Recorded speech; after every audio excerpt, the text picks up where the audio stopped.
ahí de México con Estados Unidos. Se han contabilizado miles de detenidos.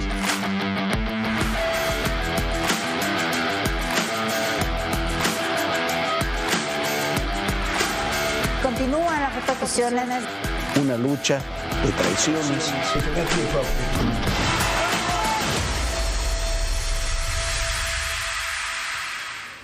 Encontraron sin vida en el Estado de México los músicos colombianos Big King y Regio Clown.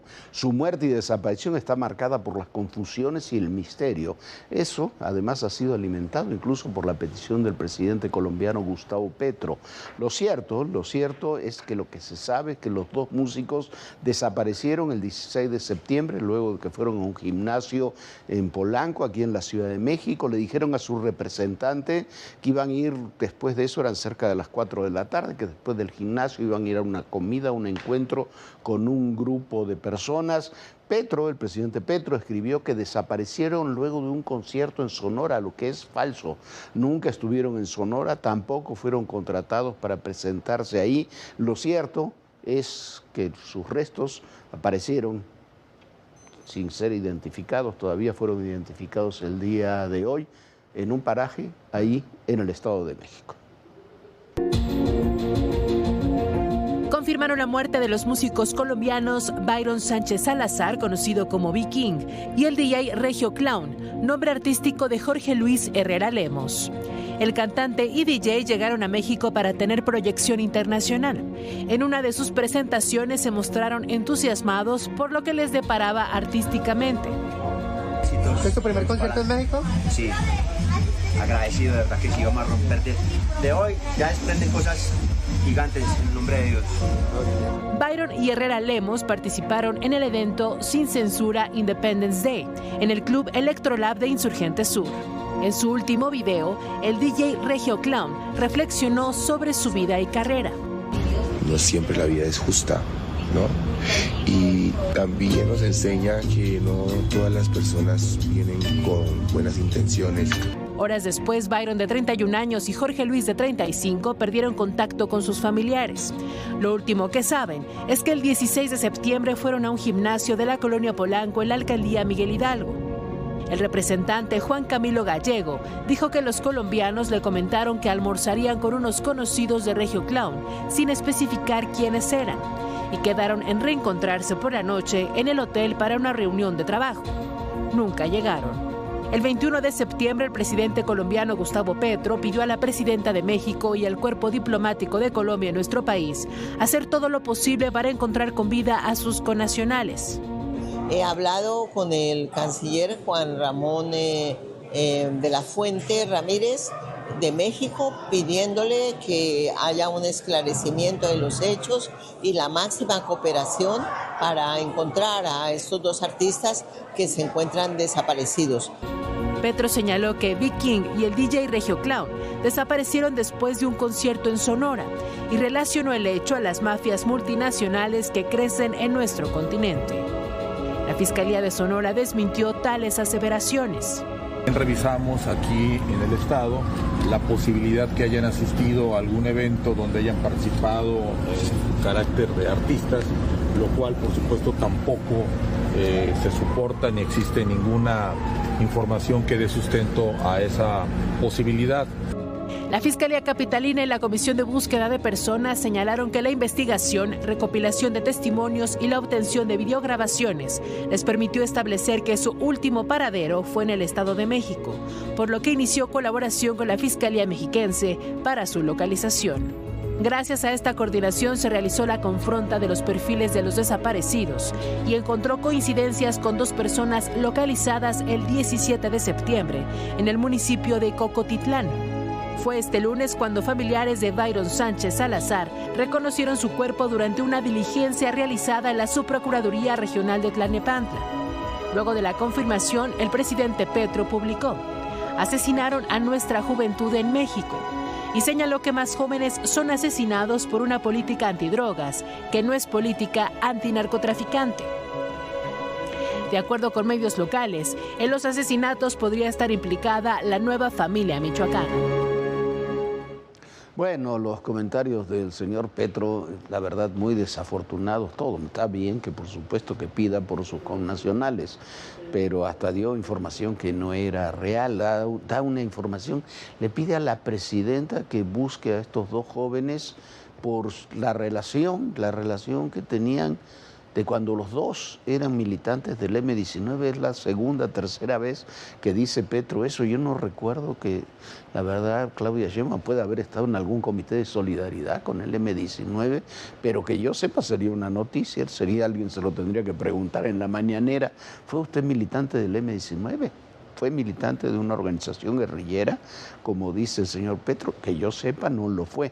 Pero bueno, Petro sigue insistiendo con eso y sigue insistiendo con un tema. A ver, no sabemos qué ocurrió en este crimen. Es un crimen terrible, lamentable, como todos los crímenes terribles, pero hay que ver qué es lo que sucedió, cuál es el contexto, qué es lo que se hacía. Este joven, Byron Sánchez, es familiar de uno de los principales narcotraficantes de Colombia, del clan del Golfo, se llama, que es el principal cártel de Colombia. Aparentemente fueron muertos y se encontró junto a ellos con los cuerpos muy lastimados, se encontraron carteles de la Nueva Familia Michoacana. Entonces, me parece que todo este caso amerita de verdad una investigación de fondo.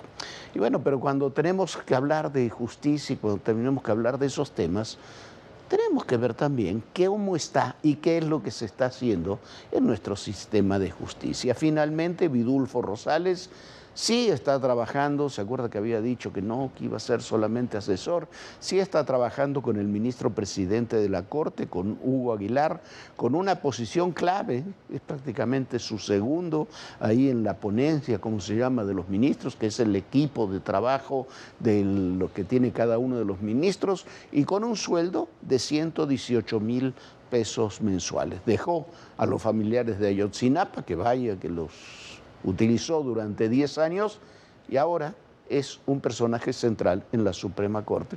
No sería tanto problema más allá de ideologías, posiciones y demás, pero no es un hombre que esté capacitado para eso. Jamás en su vida ha trabajado en un juzgado, ni lo conoce, ni lo ha ejercido nunca. Pero bueno, el ministro presidente tampoco y otros que están ahí en la Corte tampoco. Hoy es un personaje central de la Suprema Corte de Justicia de la Nación.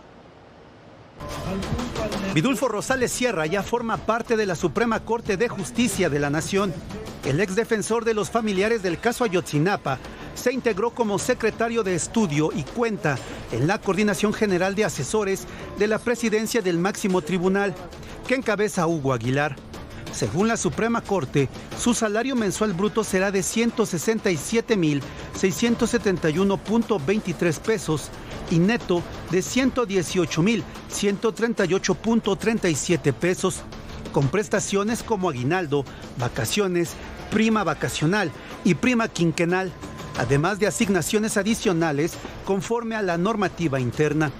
En agosto pasado, Rosales anunció su separación del caso Ayotzinapa, poniendo fin a más de una década de acompañamiento legal a las familias de los estudiantes desaparecidos. En ese momento también confirmó su salida del Centro de Derechos Humanos de la Montaña Tlachinolán, organización con la que colaboró por más de 24 años. Argumentó motivos personales y de salud para ambas decisiones. Vidulfo había asistido a la cuarta reunión de trabajo de los nuevos ministros de la Suprema Corte de Justicia de la Nación y desde ese momento comenzó a trascender que se incorporaría al sistema judicial. Diversos reportes relacionan a Vidulfo con el Ejército Revolucionario del Pueblo Insurgente, el ERPI. Aseguran que está documentada su participación en actos de organizaciones fachada de esta guerrilla. Una de ellas, la Unión de Pueblos y Organizaciones del Estado de Guerrero, donde al menos 3 de sus dirigentes son o fueron jefes del ERPI: Ernesto Gallardo, comandante Neto; Gonzalo Torres, comandante Gonzalo; y Crisóforo García, comandante Guerrero. De acuerdo con publicaciones que retoman documentos del ejército expuestos por el grupo de hackers Guacamaya, Vidulfo Rosales formaría parte de la estructura del Consejo de Ejidos y comunidades opuestas a la presa La Parota, organización dedicada al cobro de cuota, extorsión y privación de la libertad en Guerrero. También lo relacionan con otros grupos de Tlacoapa, algunos vinculados a movimientos armados, incluso con el crimen organizado. Vidulfo es un viejo enemigo de las Fuerzas Armadas, sobre todo del Ejército. Ha mentido constante y conscientemente en la investigación del caso Ayotzinapa. La acusación que construyeron el entonces subsecretario Alejandro Encinas, el fiscal especial Omar Gómez Trejo y Vidulfo Rosales como asesor de los padres de Ayotzinapa se basó en testimonios de sicarios de Guerreros Unidos, quienes, pese a confesar su participación en el secuestro y asesinato de los jóvenes, se convirtieron en testigos protegidos a cambio de su libertad.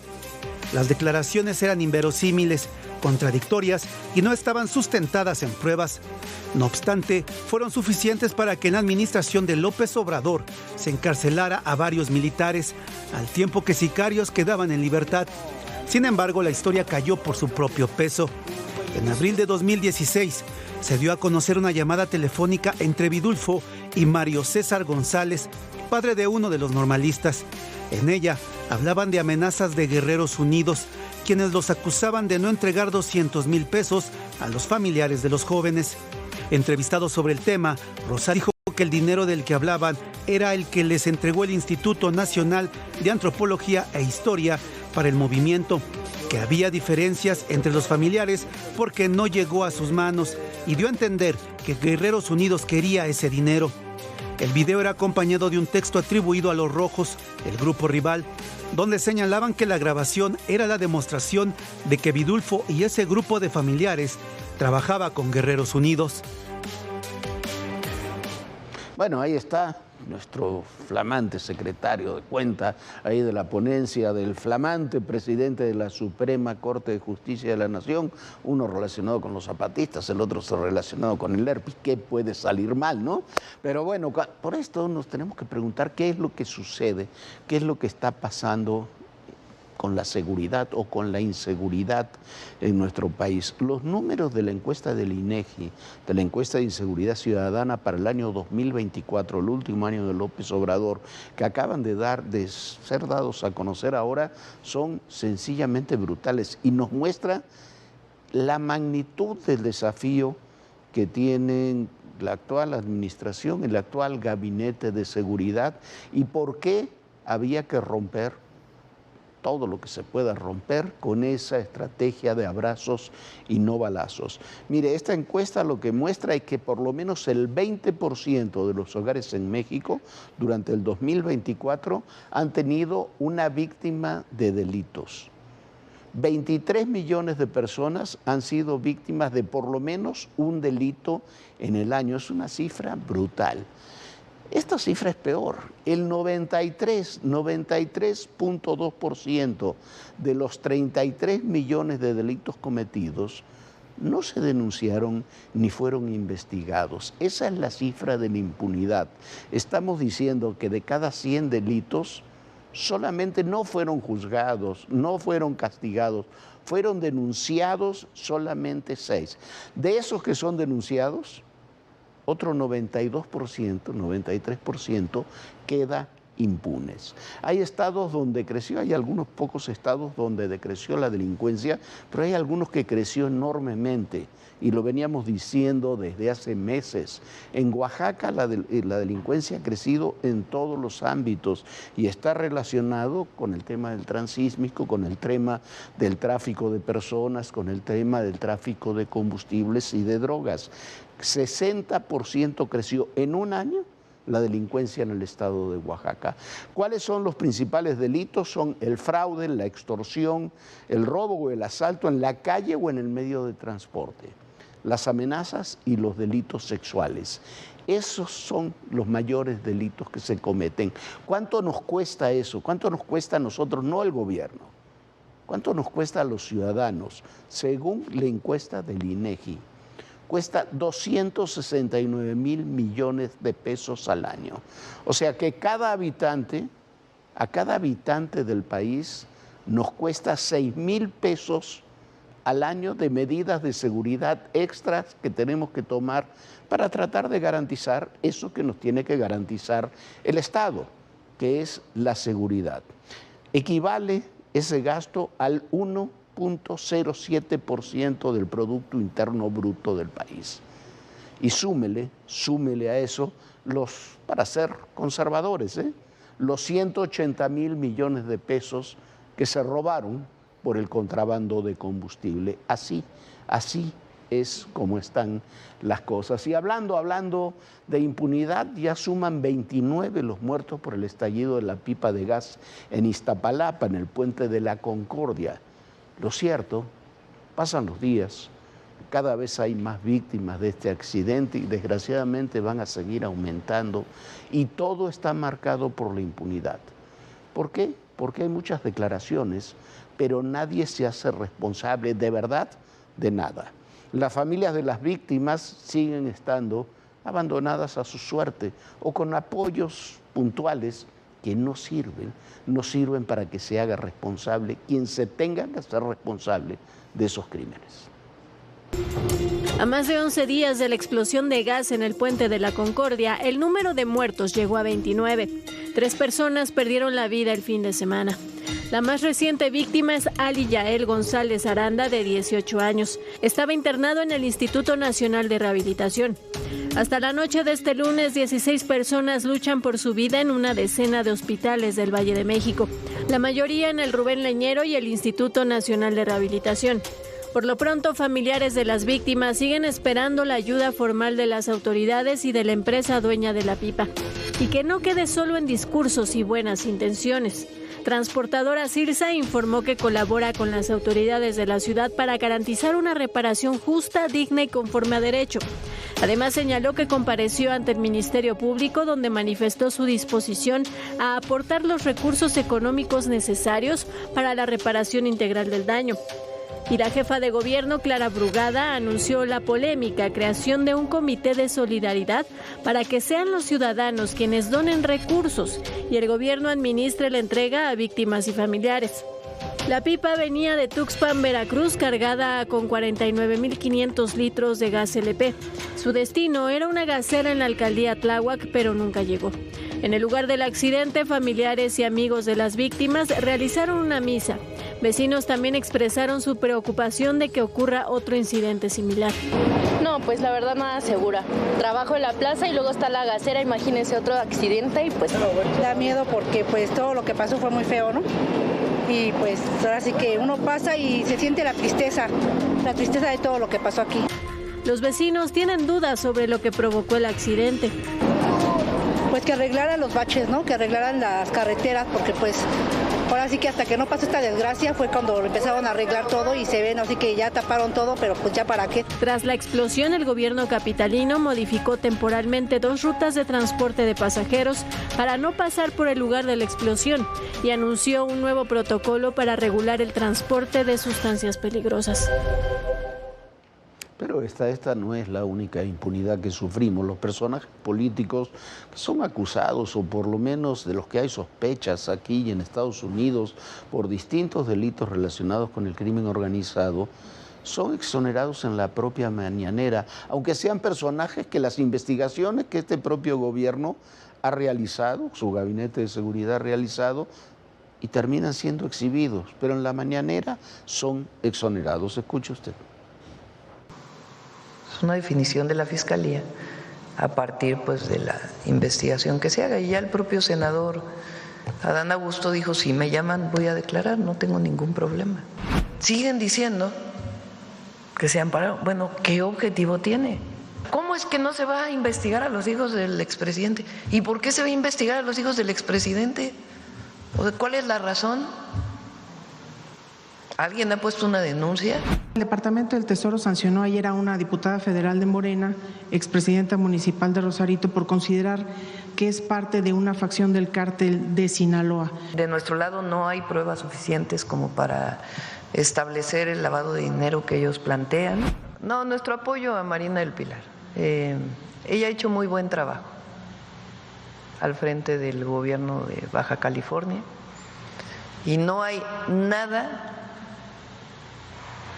que tenga que ver con una investigación que conozca la Fiscalía General de la República.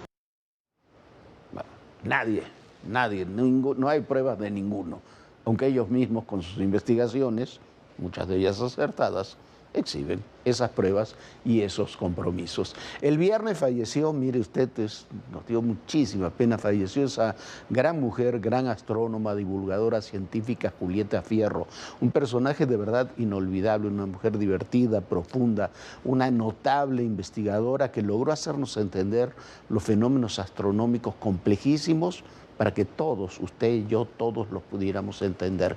Meses atrás la entrevistó para Todo Personal mi compañera Viviana Belsazo, que por cierto hoy no está con nosotros porque literalmente perdió la voz. Esperemos que mañana ya pueda estar con nosotros. Esta es parte de la entrevista que tuvo Viviana con Julieta Fierro.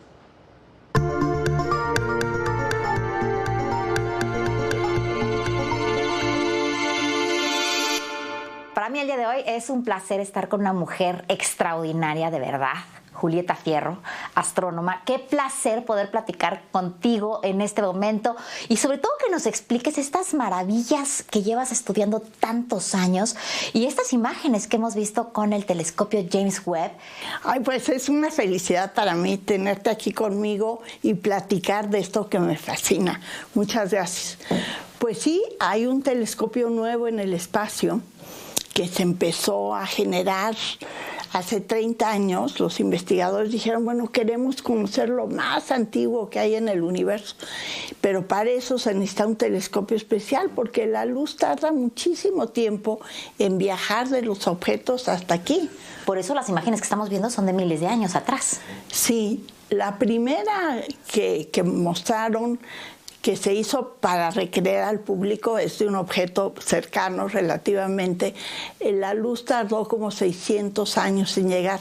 Es una cuna de formación estelar, un cunero. Bueno, pues vamos a platicar del origen del universo. En esta caja tú dirás, no hay nada, está vacía. Pero sí hay cosas aquí. La fuerza de gravedad funciona en toda esta caja. Si pongo imanes, funcionan los imanes aquí. Todas las fuerzas de la naturaleza están aquí. Es decir, esta caja está llena de energía. Y hay ocasiones en que se libera energía del vacío. Por eso la partícula de Higgs, por ejemplo, se llama la partícula de Dios, porque vino del vacío. Nuestro universo se generó del vacío. Hubo una liberación de energía del vacío y se hizo materia. Y esa empezó a mandar luz. Ahora, ¿por qué no ha llegado? Porque era opaco el universo. Estaba rebotando ahí la luz y no salía y no salía. Es como el sol. El sol es opaco, aunque sea de aire, tú no puedes ver el centro del sol. Tú ves la superficie del sol donde ya la luz puede viajar libre. Pues eso le pasó a nuestro universo temprano, era opaco, la luz rebotaba ahí, y hasta que el universo tuvo una edad de 380,000 años, su luz pudo viajar por el universo y llegar hasta donde tú estás. A ver, Julieta, platicábamos y me decías que ha cambiado mucho la forma de trabajar de los astrónomos, y es que ya se trabaja con unos telescopios y unos aparatos demasiado sofisticados, demasiado grandes, y que ya están en ciertos lugares muy especiales y que esos aparatos toman las imágenes y ya se las envían a ustedes para que ustedes las puedan analizar, y porque se necesita echar mano de todos los astrónomos para poder analizar toda la información que hay. ¿Me podrías ir platicando cómo ha ido avanzando la tecnología en tu trabajo y cómo es que se comparte esta información y cómo es que en 6 meses ya todos los astrónomos del mundo van a poder tener acceso a estas imágenes del James Webb? Pues mira, Galileo, que fue el primero que se asomó por un telescopio, él lo construyó. Y bueno, pues se asomaron por ese telescopio unas cuantas personas. Después Herschel construyó telescopios más importantes y ya lo usaron más personas. Pero conforme ha ido pasando el tiempo, los telescopios cada vez son más complejos.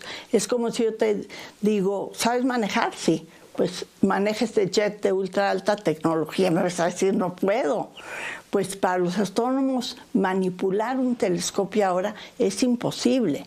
Se necesitan especialistas en manejar telescopios. Y sobre todo están en el espacio, pues ni modo de ir allá a manejar el telescopio. Es decir, los datos de los grandes observatorios llegan a los investigadores. ¿A quiénes les llegan? A quienes proponen proyectos. Por ejemplo, quiero ver la galaxia más distante, quiero saber si este planeta tiene agua. Y esos datos le llegan al investigador. Él los procesa, los analiza. Y después de 6 meses, en el caso del telescopio Webb, van a estar esos datos en la nube, al acceso de la comunidad internacional. Así es que cualquier astrónomo en cualquier lugar del mundo puede analizar esos datos y pues descubrir cosas nuevas. ¿Se podría, por ejemplo, descubrir un planeta donde pudiera haber humanidad, donde pudiéramos llegar a vivir? Pues ese es uno de los objetivos. Cuando un planeta pasa delante de su estrella, su atmósfera se chupa parte de su luz. Y viendo qué tipo de luz se chupa, podemos saber si tiene agua, oxígeno, CO2, metano, compuestos nitrogenados y azufrados, es decir, los compuestos de la vida. Y esto querría decir que puede haber vida en ese lugar. Y una de las imágenes que se mandaron, que es una gráfica, ahora que se liberaron las imágenes, es de un planeta un poquito más grande que Júpiter, que tiene neblina, tiene agua. Y en la Tierra, donde hay agua, hay vida.